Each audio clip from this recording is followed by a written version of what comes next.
time ago, in a galaxy far, far away. Feel, don't think. Fear is my ally. The Force will be with you. We are encouraged to love. Be mindful of your thoughts. I will not betray the Republic. Hey, your worship, I'm only trying to help. Scruffy-looking nerf herder! I'm not afraid. You must unlearn what you have learned.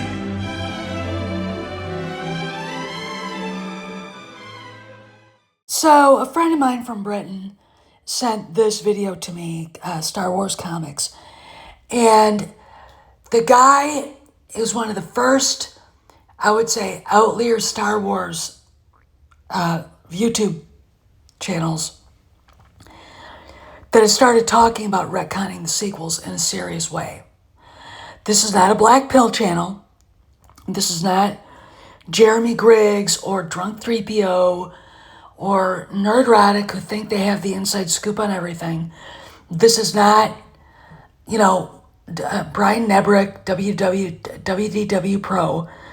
This is a Star Wars fan who's asking out loud about retconning the sequel trilogy, and he's saying they need to do it. Why would they need to do it? Well, everybody knows why. I don't need to go through a dissertation again about how bad they were. To Disney, did they gross the money that Pablo Hidalgo and the rest of the bottom-feeding scum that Kennedy hired? Did they make their money back? No, they didn't. Look, when I hear somebody that likes what Kennedy did, including that dried-up old hag from last October at the Austin Film Festival, waxing rhapsodic about The Last Jedi, about The Farce Awakens, about the rise of Palpatine, I just go, the numbers were a lie. Go back to 2013. It's 2 years now. It'll be 2 years this, Friday, that we learned the fate of the Star Wars Hotel and Willow. Willow had already been canceled, right? So we get this as Indiana Jones and the Dial of Destiny is being shown at cons. The Disney Hotel Star Wars Hotel is being closed. Why? God knows how many billions it lost. And then Willow was going to be pulled off of Disney Plus. There are things that were already out there that are clues as to Kennedy's status with Lucasfilm. Okay, then you gotta go into what we've been seeing. The people that hate Ahsoka, they don't want to hear the story that they're going to use the World Between Worlds to erase the sequel trilogy. Yeah, they are. Jon Favreau hates him as much as we do. And I'm going to say this, Dave Filoni put the World Between Worlds in Rebels for this very reason, all right? Because I think anybody with a brain who knew George and knew that George hated the sequel trilogy wanted a way out. Okay, there it is. So let's talk about the much-maligned Ahsoka, because goddammit, Kennedy's name is on it. Therefore, we won't give it a chance. Echo Base Network, OG Star Wars, Gal, etc., blase, blase. What did Doomcock say years ago? That they were going to use the World Between Worlds to remove the sequel trilogy and erase it. Where's Anakin Skywalker? In the World Between Worlds. Okay. What was his destiny? To bring balance to the Force. Go back to the Mortis arc in Clone Wars. The father says to Anakin, I want you to take over for me. You are the chosen one. I'm dying. Anakin's like, I got stuff to do. I'm married. I can't do that. But Anakin does force the son and daughter to kneel before him. Now he's in the world between worlds. And when you see him, he's going back and forth between Vader and Anakin. And that is the balance within him of the Force. Okay. He wasn't sired by any man. He was created by the Force, right? In his mother's womb. We also have Ahsoka being followed around by the owl, Morai, which is the paraclete of the daughter, right? And it to me, what is Baylan Skoll's role in this? Who is calling him to that point of light on that mountain? Many theories are out there, but the fact of the matter is, as the young man in the video said, they've already said they're going to go in a different direction, right? So who's calling to Baylan? Is it the sun? Or is the sun beckoning him for a reason? Is it to bring order to the galaxy, or is it to stop somebody else? What did the son and daughter do? What were their duties? The force is balanced between them by the dad. They had to put their mother behind the maw when she would escape because she unleashed chaos. Let's talk more. Oh, I hate that part. Bill, what? Strange things are afoot at the Circle K.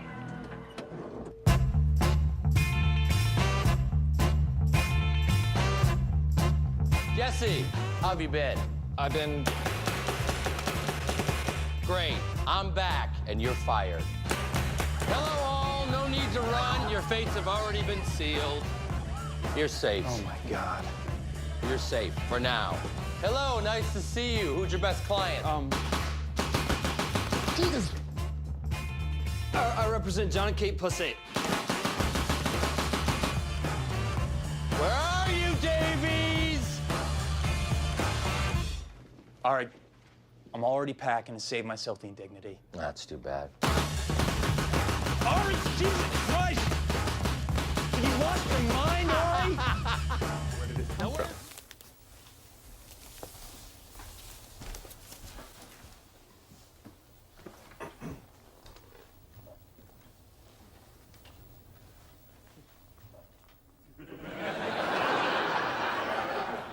Urinal cakes? I don't believe this. All these years, the doyenne of Seattle's elite, looking down her nose at everyone in sight. She owes it all to this. She's managed to have her urinal cake and eat it too. As I think we now have what's known in the legal profession as a bargaining chip. Oh, are you kidding? She'd give anything to keep this quiet. Hello, Marta. Like to speak to Maris. Oh, why not? Ah. She's in the final level of her guru's serenity training, the week-long vow of silence, day 6. No, Marta, that's all right. She doesn't have to come to the phone. Just give her this message. I've flushed out her family secret. Hello, Maris. So difficult. Excuse me, Niles, but I've got news for you. Copernicus called, and you are not the center of the universe. So I don't want to go into the lore too much. I just wanted to explain how they're probably going to do it. But let's talk about the failures we all know that were there. We have The Last Jedi is a failure. It was projected by Disney and the rags to make $2.5 billion and made 1.3. so that it made over $1 billion less than what it was supposed to make. Then we get into Soylo, a Soy War story.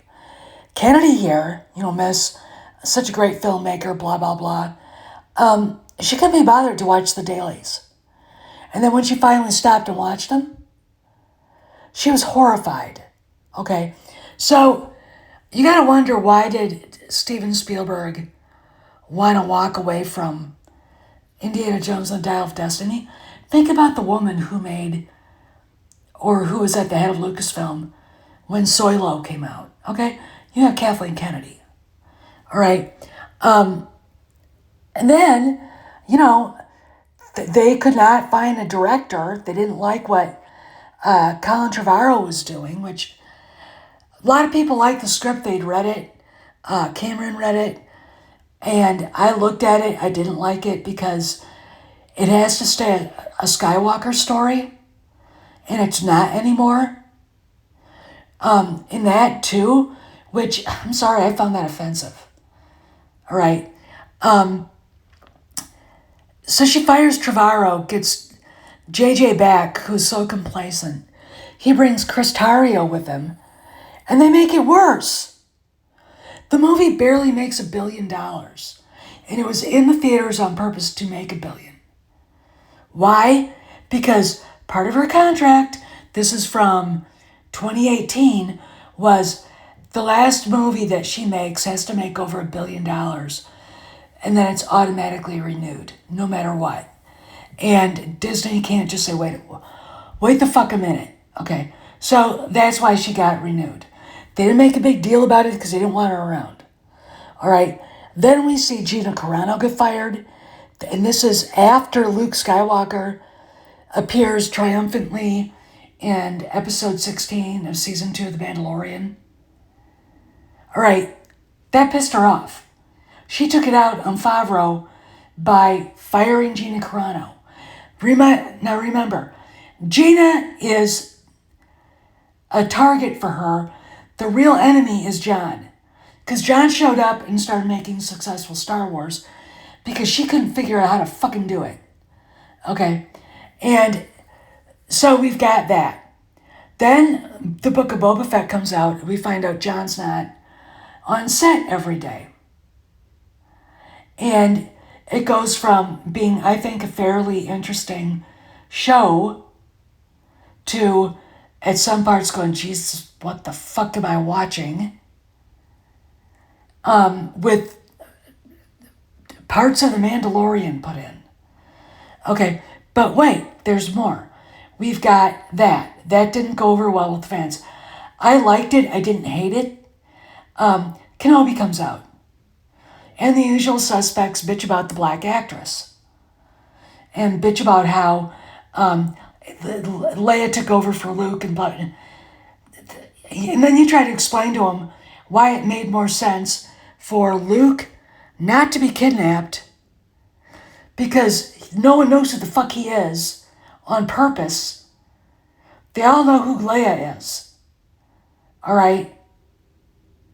That's why. Despite Reva's absolute pain in the ass character, she wasn't stupid. At least not as stupid as the people who were complaining. And they're pretty fucking stupid. Okay, I thought Kenobi was great, especially with the Anakin Skywalker, Obi-Wan Kenobi stuff going on. That was really special. And if you're a Star Wars fan and couldn't be bothered to like that, you need to think about your life's choices. You really do. So then we get The Acolyte, which never should have happened. And we've talked about it ad nauseum about how it could have happened, etc. We get Mandalorian Season 3, which wasn't as good, but lack of Gina Carano, and episodes were removed from that to fix Boba Fett. And then we get Skeleton Crew, which was a very good show, but of course, the usual suspects, the cocksuckers out there, black pills, they all know who they are, had to say shitty things about it. All right, it was a good show. It was a really good show. All right. We've got, failures in your face. Indiana Jones and the Dial of Destiny. Do I have to say more? We've got merchandise sales for the sequel trilogy crashing and burning. We've got companies like Hallmark not making sequel trilogy stuff anymore. No Rays, no Kyle Rons, nothing like that. Okay, so you're kind of looking at this going, and then we got Ahsoka. I forgot about Ahsoka, where the hopefully severe retcon appears. Okay, I agree with the young man in the video. I agree that there is going to be a retcon. I would welcome it, and I don't want a soft retcon. I want it fucking burned down to the ground. Okay, too much time has been spent soothing this Karen's fucking ego. Okay? But is a retcon coming? Well, if they want to fix the franchise and they want to make it profitable, yes. Time will tell. This is Steph, signing out. See you around the galaxy.